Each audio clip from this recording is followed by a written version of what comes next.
ಲೋಕಸಭೆಗೆ ಜೆಡಿಎಸ್ ಅಭ್ಯರ್ಥಿ ಘೋಷಣೆಗೆ ಕ್ಷಣಗಣನೆ ಆರಂಭವಾಗಿದೆ. ಇವತ್ತು ಎಚ್.ಡಿ. ಕುಮಾರಸ್ವಾಮಿ ಅವರು ಸುದ್ದಿಗೋಷ್ಠಿಯನ್ನು ನಡೆಸಿ ಜೆಡಿಎಸ್ ಅಭ್ಯರ್ಥಿ ಯಾರಾಗಬಹುದು ಅನ್ನುವಂಥ ನಿಟ್ಟಿನಲ್ಲಿ ಒಂದು ಅಂತಿಮ ಚಿತ್ರಣವನ್ನು ಕೊಡಲಿದ್ದಾರೆ ಅಂತ ಹೇಳಲಾಗ್ತಾ ಇದೆ. ಲೋಕಸಭೆಗೆ ಜೆಡಿಎಸ್ ಅಭ್ಯರ್ಥಿ ಘೋಷಣೆಗೆ ಕ್ಷಣಗಣನೆ ಆರಂಭ ಆಗಿದೆ. ಈಗಾಗಲೇ ಚುನಾವಣಾ ದಿನಾಂಕ ಪ್ರಕಟಗೊಂಡಿದೆ. ಈಗಾಗಲೇ ಅಭ್ಯರ್ಥಿಗಳು ಅಂತ ಅನ್ನಿಸ್ಕೊಂಡವರು ಚುನಾವಣಾ ಪ್ರಚಾರವನ್ನು ಆರಂಭ ಮಾಡಿದ್ದಾರೆ. ಬಿಜೆಪಿ ಮತ್ತು ಜೆಡಿಎಸ್ ಮೈತ್ರಿ ಅಂದ ಸಂದರ್ಭದಲ್ಲಿ ಕೋಲಾರ, ಮಂಡ್ಯ, ಹಾಸನ ಕ್ಷೇತ್ರಗಳಿಗೆ ಅಭ್ಯರ್ಥಿಯ ಫೈನಲ್ ಆಗಬೇಕು. ಜೆಡಿಎಸ್ ಕೋರ್ ಕಮಿಟಿ ಸಭೆಯ ಬಳಿಕ ಟಿಕೆಟ್ ಅಂತಿಮವಾಗಿ ಯಾರು ಪಡೆದುಕೊಳ್ತಾರೆ ಅನ್ನುವಂಥ ಸ್ಪಷ್ಟ ಚಿತ್ರಣ ಸಿಗುತ್ತೆ. ಜೆಪಿ ನಗರದ ಎಚ್.ಡಿ. ಕುಮಾರಸ್ವಾಮಿ ಅವರ ಮನೆಯಲ್ಲಿ ಸುದ್ದಿಗೋಷ್ಠಿಯನ್ನು ನಡೆಸಲಾಗುತ್ತೆ ಎನ್ನುವಂತಹ ಮಾಹಿತಿ ಲಭ್ಯವಾಗ್ತಾ ಇದೆ.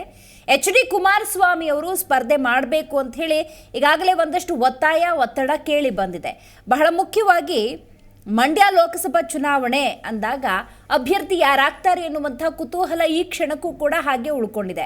ಆರಂಭಿಕ ಹಂತದಲ್ಲಿ ಕಾರ್ಯಕರ್ತರೇ ನಮ್ಮ ಶಕ್ತಿ ಅಂತ ಹೇಳಿದಂತಹ ಜೆಡಿಎಸ್ ಪುಟ್ಟರಾಜು ಮಂಡ್ಯ ಕ್ಷೇತ್ರದಿಂದ ಸ್ಪರ್ಧೆ ಮಾಡ್ತಾರೆ ಅನ್ನುವಂತಹ ಒಂದಷ್ಟು ಬೆಳವಣಿಗೆಗಳಾಯಿತು. ನಂತರದ ದಿನದ ಬೆಳವಣಿಗೆಗಳಲ್ಲಿ ನಿಖಿಲ್ ಕುಮಾರಸ್ವಾಮಿ ಮಂಡ್ಯ ಲೋಕಸಭಾ ಕ್ಷೇತ್ರದ ಅಭ್ಯರ್ಥಿ ಅನ್ನುವಂತಹ ಬೆಳವಣಿಗೆಗಳು ನಡೆಯಿತು.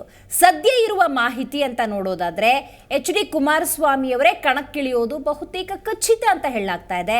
ಆದರೆ ಅಂತಿಮವಾಗಿ ಪಕ್ಷದ ವರಿಷ್ಠರು ಏನು ತೀರ್ಮಾನವನ್ನು ತೆಗೆದುಕೊಳ್ತಾರೆ ಅನ್ನೋದು ಕುತೂಹಲ. ಹಾಗಾಗಿ ಕೋಲಾರ, ಮಂಡ್ಯ, ಹಾಸನಕ್ಕೆ ಅಭ್ಯರ್ಥಿ ಯಾರಾಗಬಹುದು ಅನ್ನುವಂಥ ಪ್ರಶ್ನೆಗೆ ಈ ಕ್ಷಣಕ್ಕೂ ಕೂಡ ಉತ್ತರ ಲಭ್ಯವಾಗಿಲ್ಲ.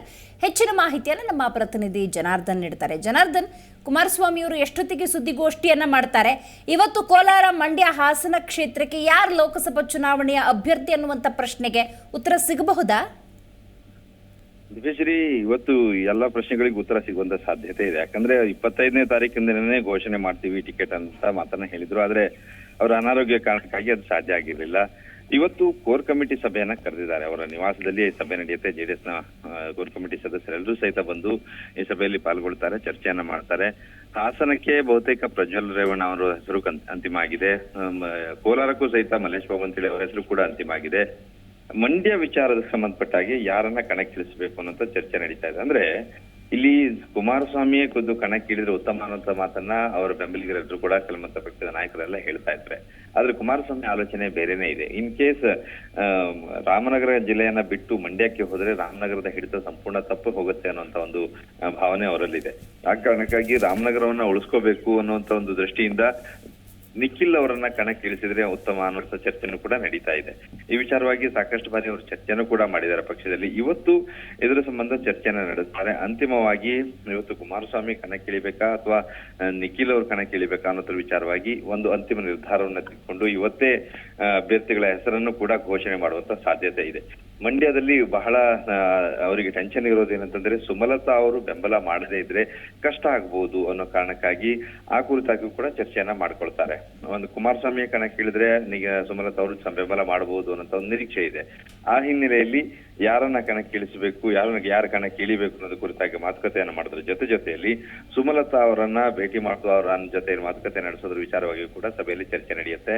ಅಂತಿಮವಾಗಿ ಇವತ್ತು 3 ಕ್ಷೇತ್ರದ್ದು ಜೆಡಿಎಸ್ಗೆ ಬಿಟ್ಕೊಟ್ಟಿರುವಂತಹ 3 ಕ್ಷೇತ್ರಗಳ ಅಭ್ಯರ್ಥಿಗಳ ಹೆಸರನ್ನ ಘೋಷಣೆ ಮಾಡುವಂತ ಸಾಧ್ಯತೆ ಇದೆ. ಬಹುಶಃ ಒಂದು 1 ಗಂಟೆ ಒಳಗಡೆ ಮಾಧ್ಯಮದವರ ಜೊತೆ ಕುಮಾರಸ್ವಾಮಿ ಮಾತನಾಡುವಂತ ಒಂದು ಸಾಧ್ಯತೆ ಇದೆ. ಜೆಪಿ ನಗರದ ಅವರ ನಿವಾಸದಲ್ಲಿಯೇ ಸಭೆ ಮತ್ತು ಮಾಧ್ಯಮಗೋಷ್ಠಿ ಎರಡು ನಡೆಯಲಿಕ್ಕಿದೆ. ದಿವ್ಯಶ್ರೀ, ಹಾಸನ ಕ್ಷೇತ್ರದ ಬಗ್ಗೆ ಅಂತ ಗೊಂದಲ ಇಲ್ಲ, ಇರೋದು ಮಂಡ್ಯ ಮತ್ತು ಕೋಲಾರದ ಬಗ್ಗೆ ಒಂದಷ್ಟು ಕ್ಲಾರಿಟಿ ಸಿಗ್ಬೋದಾ ಜನಾರ್ದನ್?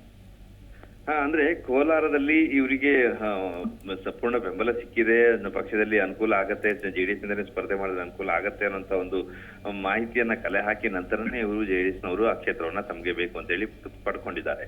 ಅಲ್ಲಿ ಅಭ್ಯರ್ಥಿಗಳ ಸಮಸ್ಯೆ ಅಂದ್ರೆ 2-3 ಜನ ಇದ್ದಾರೆ. ಆದ್ರೆ ತನಗೇ ಬೇಕು ಅಂತ ಹೇಳುವಂತ ಒಂದು ಆಗ್ರಹದಲ್ಲಿ ಯಾರು ಇಲ್ಲ.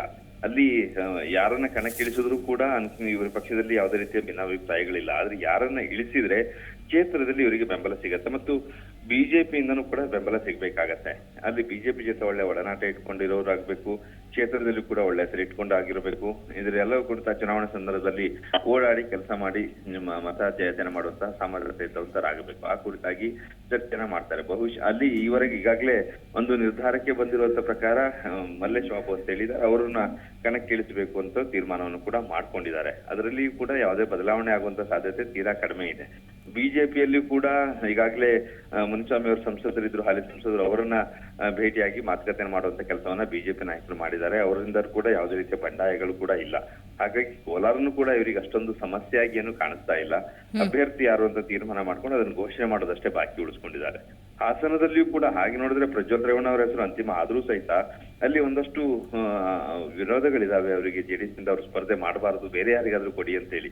ಕಾರಣ ಏನಂತಂದ್ರೆ ಅವ್ರ ಮೇಲೆ ಒಂದಿಷ್ಟು ಆರೋಪಗಳಿದಾವೆ ಅನ್ನೋ ಕಾರಣಕ್ಕಾಗಿ ಅದು ಆ ಆರೋಪಗಳನ್ನ ಈ ಸಂದರ್ಭದಲ್ಲಿ ಮತ್ತೆ ಅದನ್ನು ಬಹಿರಂಗಪಡಿಸಬಹುದು, ದೊಡ್ಡದಾಗಿ ಪ್ರಚಾರ ಮಾಡಬಹುದು ಅನ್ನೋ ಒಂದು ನಿರೀಕ್ಷೆ ಕೂಡ ಇದೆ.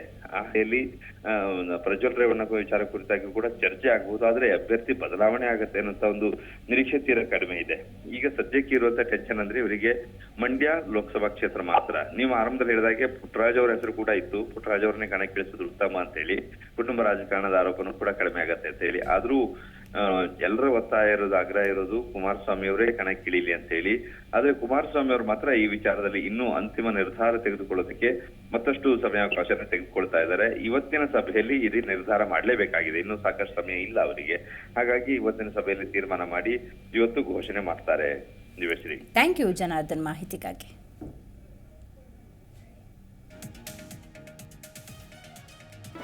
ಜಿ ಕನ್ನಡ ನ್ಯೂಸ್ ಈಗ ನಿಮ್ಮ ಮನೆಯಲ್ಲೇ ನೋಡಿ. ಎಲ್ಲ ಕೇಬಲ್ಗಳಲ್ಲಿ ಈಗ ಲಭ್ಯ. Sun Direct 292, Jio TV 1334, U digital 162, city cable 51, GTPL 17, Abhishek cables 821, Rockline telecommunication 51, Shri Basaveshwara number 60, Vinayaka digital number 53, in digital number 896ರಲ್ಲಿ. ನಿಮ್ಮಿಷ್ಟದ ಜಿ ಕನ್ನಡ ನ್ಯೂಸ್ ನೋಡಿ ಆನಂದಿಸಿ.